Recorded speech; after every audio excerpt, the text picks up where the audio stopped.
In the late 19th century, thousands of Japanese immigrants from a feudal island arrived on these shores to help clear the forest, harvest the seas, and develop the wealth of a young country. What they met was white hostility. In 1895, British Columbia denied Asian people and First Nations people the rights of citizenship.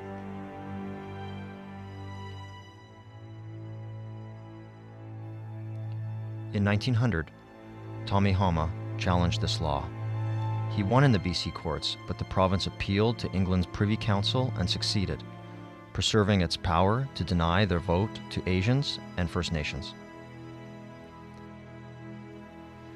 Decades of tension and fear of the Yellow Peril erupted when angry whites mobbed Vancouver's Japantown area. Despite the racism, Japanese Canadians continued to thrive in fishing, logging, mining, and farming. They established businesses and raised families.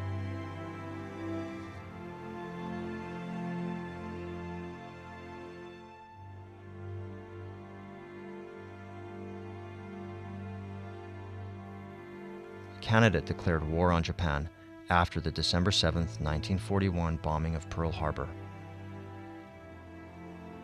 The War Measures Act was invoked and applied to those of Japanese ancestry, as it had been against German and Italian Canadians in 1939. However, by comparison, German and Italian Canadians were largely unaffected.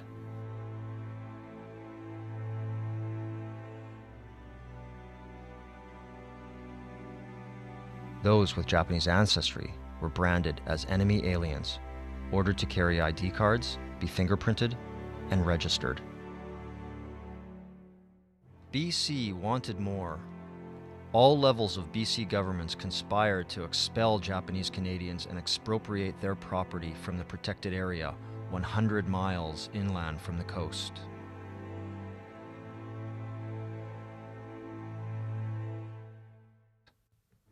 Now is the time to address British Columbia's responsibility and leadership role in ethnic cleansing, property dispossession, and community destruction.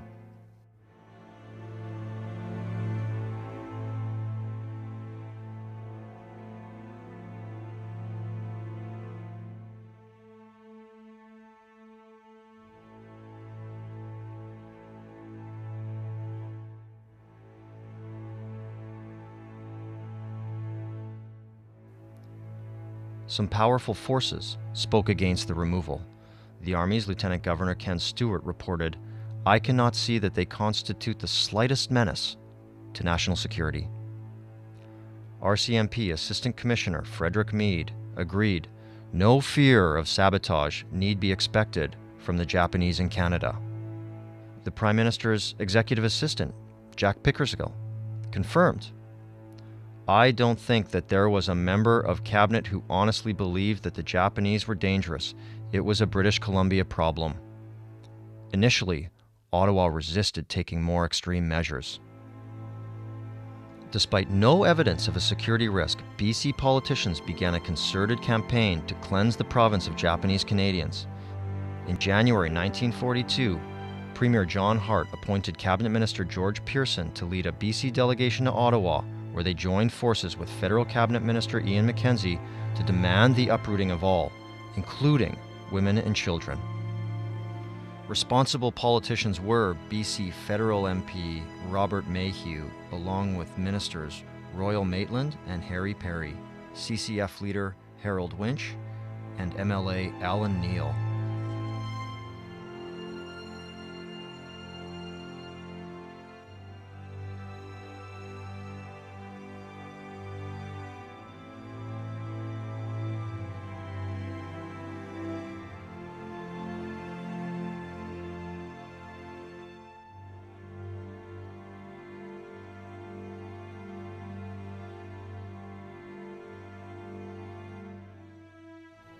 MP Mackenzie went on public record stating, "It is the government's plan to get these people out of BC as fast as possible. It is my personal intention, as long as I remain in public life, to see they never come back here." In the end, Ottawa conceded to BC's demands. on February 24, 1942, by ordering all persons of the Japanese race are to leave the protected area. The order was executed quickly. The BC Security Commission, a federal agency, directed the uprooting, dispersal, and incarceration. It involved BC Representative John Shiras and MLAs Maitland, Pearson, and Winch.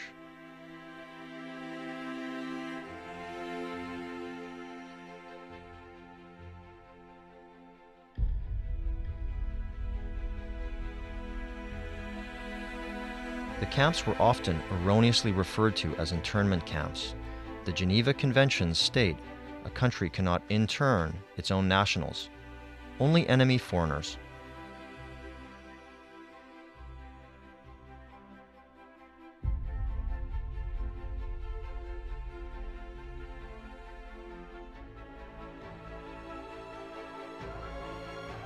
BC refused to pay for children's education, a provincial obligation.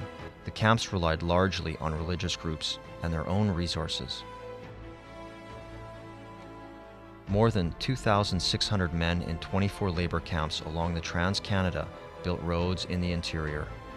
The last camp closed in March 1946.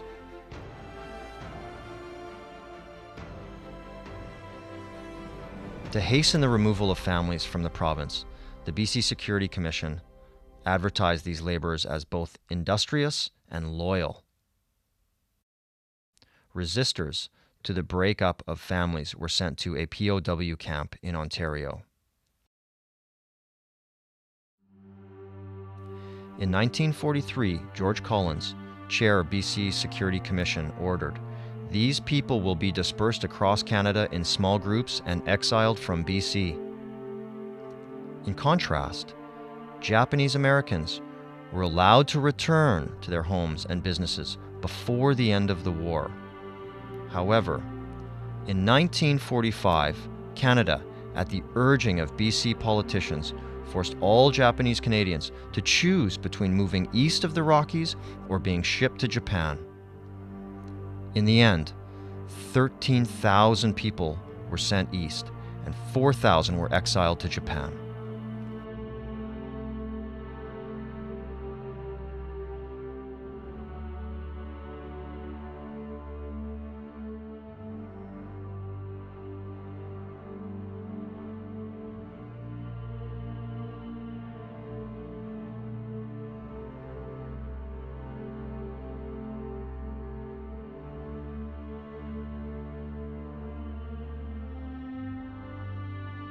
The BC government and the City of Vancouver colluded with the custodian of enemy property in the dispossession.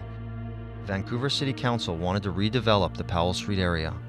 The city urged Glenn McPherson, the custodian's Vancouver representative, to sell all Japanese Canadian homes and businesses in that area. McPherson collaborated with the BC's Municipal Affairs Minister, Edward Bridgman, to obtain municipal property assessment records. Then, McPherson met with Vancouver officials to discuss their interest in acquiring properties.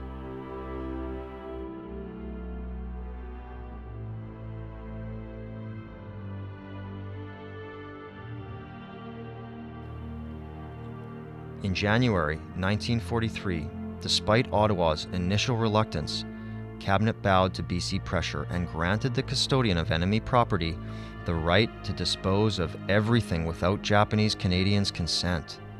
BC judges Sidney Smith and David Whiteside approved each forced sale.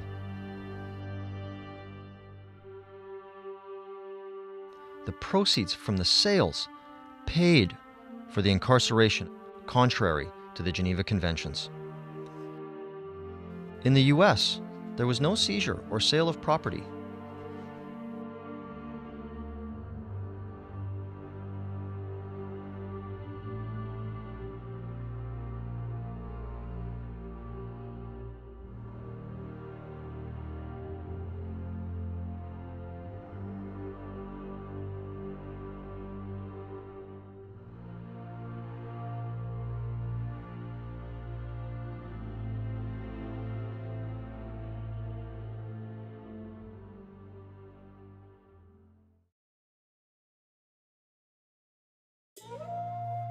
Gone was Vancouver's Japantown, the geographical heart of the community, where the pulse was felt, where more than 8,000 people lived, worked, and played.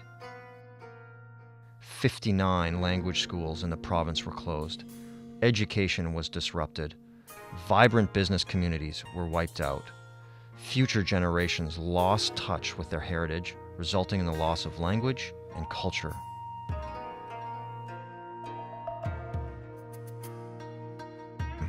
Prime Minister Mackenzie King declared in 1944, "It is a fact that no person of the Japanese race born in Canada has been charged with any act of sabotage or disloyalty during the years of the war." But post-war BC continued its racist policies. BC reaffirmed the denial of the vote to Japanese Canadians and First Nations in March 1947.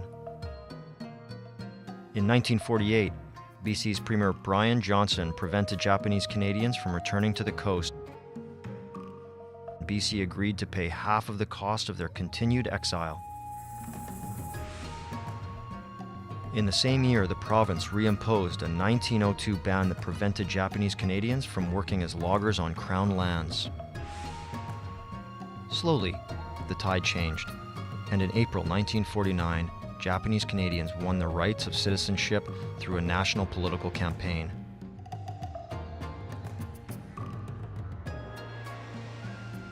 Almost 40 years later, honor was restored with the signing of the redress settlement with the federal government. The terms included $21,000 to each survivor, $12 million to a community fund, and $24 million for a race relations foundation.